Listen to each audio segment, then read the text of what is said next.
Hello दोस्तों, कैसे हैं आप सभी। स्वागत है आपका मेरे चैनल के एक और वीडियो पे, यानी कि मेरे चैनल पे। तो दोस्तों, आजकल जैसे कि हम बात कर रहे हैं उत्तराखंड की जनजातियों के बारे में, तो लोगों के पता नहीं कैसे कैसे अजीब अजीब से कमेंट आ रहे हैं। पहले जनजाति के बारे में जान लो, उसके बाद किताब क्या शब्द था वो मैं भूल गई। तो कुछ इस तरीके के आ रहे कमेंट। ऐसा ही होता है जब मेरी वीडियोस जो है ना जाती नहीं है, आगे नहीं बढ़ रही होती है, तो कोई कमेंट आता नहीं है। जब आगे बढ़ जाती हैं तो ऐसे उल्टे उल्टे कमेंट आने लगते हैं। चलिए, ये ज़िंदगी का हिस्सा है, ये तो चलते ही रहेंगे। और इस तरीके के कमेंट्स तो आने लाजमी है और आने चाहिए। जब तक आएंगे नहीं तब तक आपकी वीडियोस आगे तक कहाँ से पहुँच रही हैं। क्योंकि मैंने ये नोटिस किया है, जब हमारी वीडियोस को बहुत कम व्यूज़ होते हैं तो कोई कमेंट नहीं आते हैं। जब ज़्यादा व्यूज़ होते हैं तब इस तरीके के उटपटांग कमेंट्स आते हैं। तो चलिए दोस्तों, आज जैसे कि हम जानने वाले हैं उत्तराखंड की तीसरी जनजाति के बारे में। जी हाँ दोस्तों, पहले हमने थारू जनजाति के बारे में बात करी, दूसरी भोटिया जनजाति के उत्तराखंड के, और अब है तीसरी जो है राजी जनजाति। जी हाँ दोस्तों, राजी जनजाति जो है उत्तराखंड की जनजातियों में से एक है और ये उत्तराखंड की सबसे छोटी जनजाति है। जी हाँ दोस्तों, सबसे छोटी जनजाति है और ये अब विलुप्ति के कगार पर ही पहुंची है, खत्म ही समझो होने वाली है। तो उत्तराखंड की सबसे बड़ी जो जनजाति है उत्तराखंड की, पूरे उत्तराखंड की, तो वो है थारू जनजाति। जी हाँ दोस्तों, जिसके बारे में हम पहले बात कर चुके हैं। और गढ़वाल की सबसे बड़ी जनजाति के बारे में अगर बात करें तो वो है जौनसारी। जी हाँ, जौनसारी जनजाति को गढ़वाल की सबसे बड़ी जनजाति कहा जाता है। लेकिन जो थारू है वो ओवरऑल उत्तराखंड में तो सबसे बड़ी जनजाति है ही, और कुमाऊं की भी सबसे बड़ी जनजाति थारू को ही माना जाता है।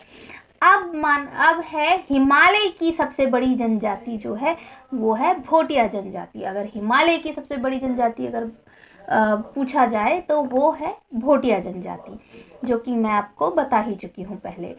और अगर उत्तराखंड की सबसे छोटी जनजाति के बारे में बोले तो वो है राजी जनजाति। जी हाँ, ये उत्तराखंड की सबसे छोटी जनजातियों में से एक है। नहीं सॉरी, उत्तराखंड की सबसे छोटी जनजाति है, मतलब कि उत्तराखंड में ये लमसम थारू थारू जनजाति, भोटिया, जौनसारी, राजी और एक और है। ये 4 या 5 जनजातियां ही हैं कुल, जो कि काफ़ी ज़्यादा इनके बारे में पढ़ाया भी जाता है। तो आज हम जानते हैं राजी जनजाति के बारे में।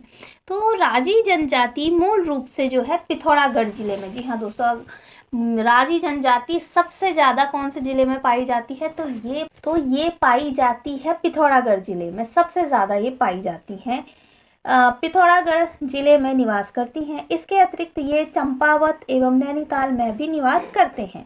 राजी लोग अपने आवास को, इनका जो घर होता है, ये अपने मकान को, मतलब ये जनजाति है तो ये जंगलों में ज़्यादा रहती है, और ये अपने जो घर को बोलती है, जो घर बनाती है, ईट पत्थर का तो होगा नहीं, ऐसे ही लकड़ी वगैरह से जो भी घर बनाती है उसे रतूड़ी कहा जाता है दोस्तों। रतियूड़ा कहा जाता है। वर्तमान में ये च्यूरानी, कूटा, गड़ागो, ओलतड़ी तथा खिरद्वारी बस्तियों में रहते हैं। मतलब कि आज भी ये बस्तियों में ही रहते हैं। ये अपने आप को जो है, इनका जो है थोड़ा सा अपने आप को ये लोग जो हैं रजवाड़ राजपूत का वंशज मानते हैं। मतलब कि रजवाड़ों का, राजपूतों के ये वंशज अपने आप को मानते हैं। तो ये जनजाति जो है जंगलों में निवास करती है। और राजी को बनरौत, वन राउत, जंगल का राजा तथा वनराजी आदि भी कहा जाता है। जी हाँ, जंगल का राजा यानी कि जंगलों में ही रहते हैं आज भी, इसीलिए इन्हें जंगल का राजा, वनराजी, वनरौत, वनराउत कहा जाता है। विद्वानों की मान्यता के अनुसार राजी जनजाति कोल किरात जनजातियों की वंशज है। तो दोस्तों, कुछ का कहना है ये कोल किरातों की वंशज है, लेकिन जो कुछ मानते हैं कि ये अपने आप को राजपूतों के वंशज बताते हैं। अब राजपूत और कोल किरात तो काफ़ी अलग अलग है। अब इसमें क्या सही है क्या गलत, बुक का मेरे हिसाब से बुक का ज़्यादा सही होगा। बुक में तो यही है कि ये जो है इन कोल और किरातों की ये जनजाति है। इनकी शारीरिक गठन एवं भाषा क्या है? तो इनका कद जो है छोटा और मुखाकृति चपटी होती है।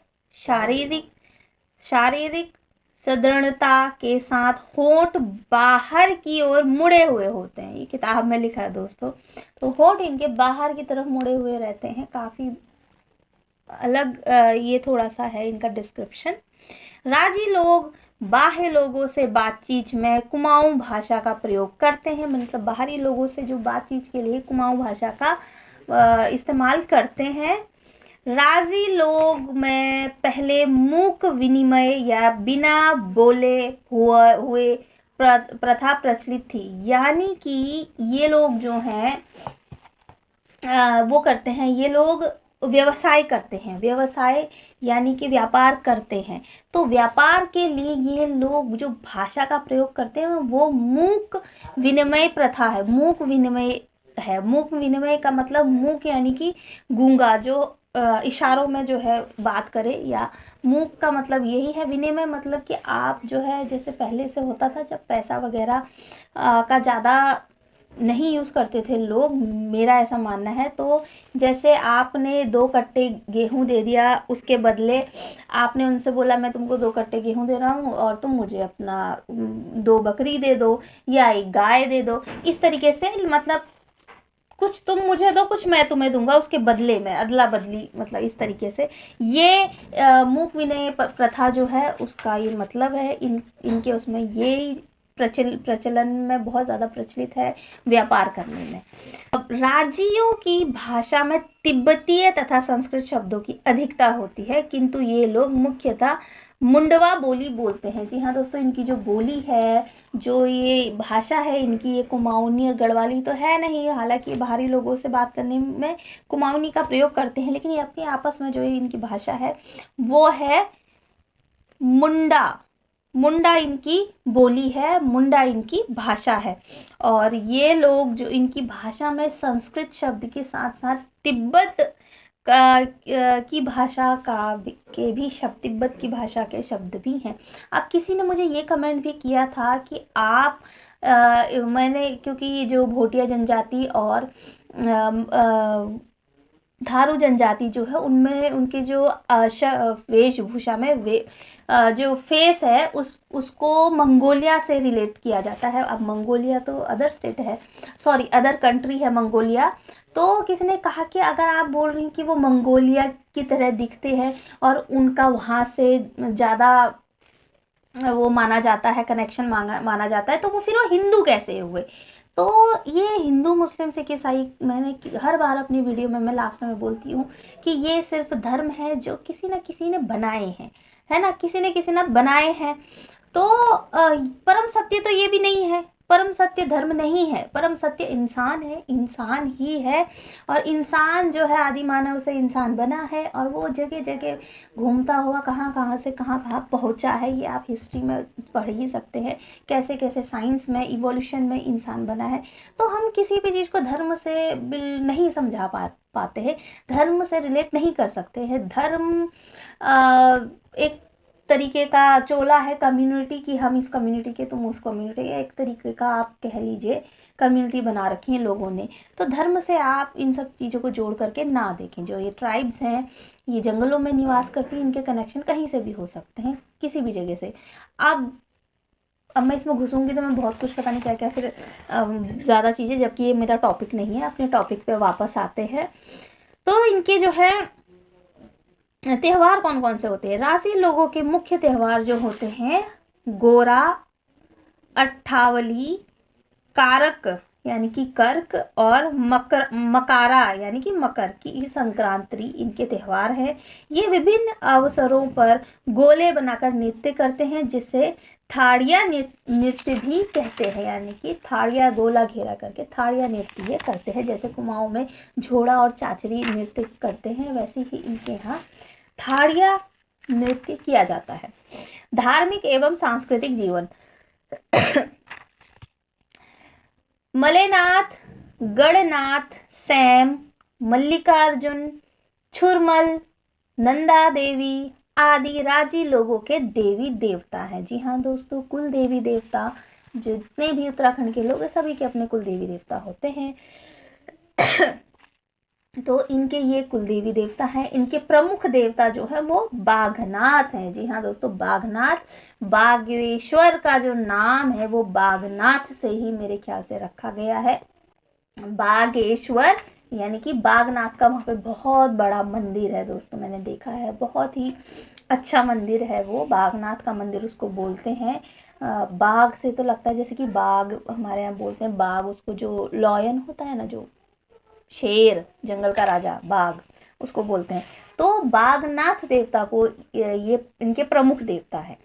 राजी जनजाति की महिलाएं लहंगा, चोली एवं ओढ़नी धारण करती हैं। इनमें गोदना गुदवाने की प्रथा भी है, जो कि पुराने जमाने में काफी प्रचलन में था। इनका सामाजिक जीवन कैसा होता है?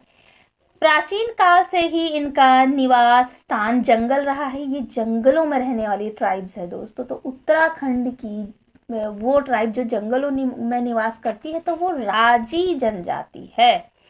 ये लोग स्वयं को हिंदू धर्म का अनुयायी मानते हैं और वर्ण क्रम में स्वयं को रजवाड़ राजपूत मानते हैं। ये वर्ण व्यवस्था जो है, अब हिंदू धर्म से जुड़े हैं तो वर्ण व्यवस्था से आप छूट नहीं सकते हैं। तो ये हिंदू धर्म के अनुयायी तो हैं, लेकिन वर्ण व्यवस्था में अपने आप को ये राजपूत मानते हैं।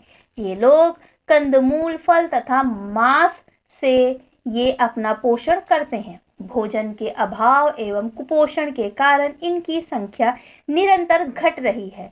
राजी जनजाति में पुरुषों द्वारा धोती, पगड़ी और अंगरखा धारण किया जाता है। ये चोटी भी रखते हैं।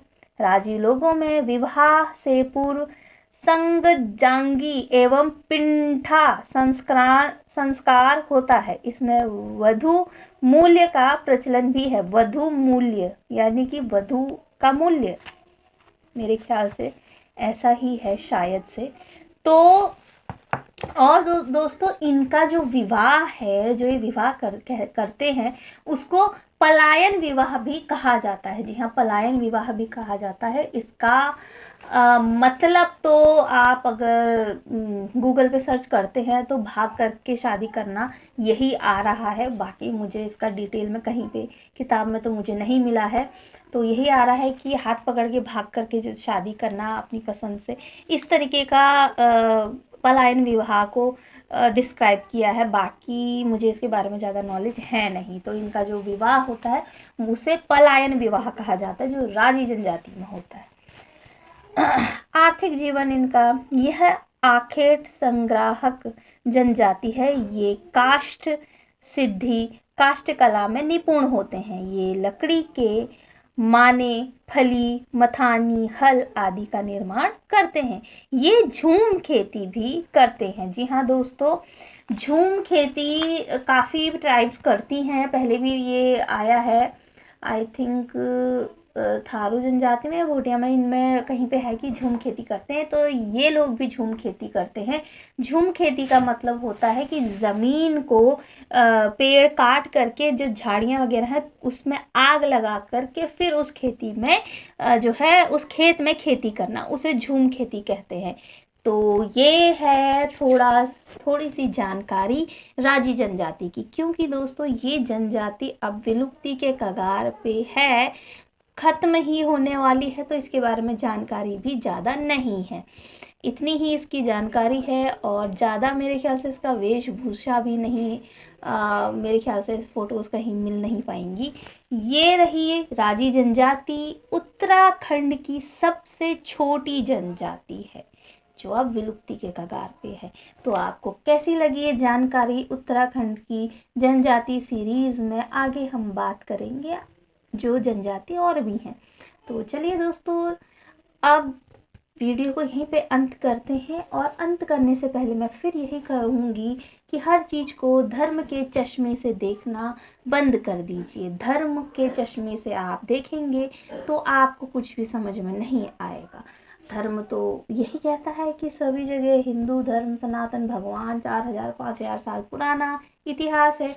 लेकिन मेरी आप पुरानी वीडियोस देख सकते हैं। चित्र बनाना, भगवानों के चित्र किसने बनाए, मूर्ति कला कहाँ से आई।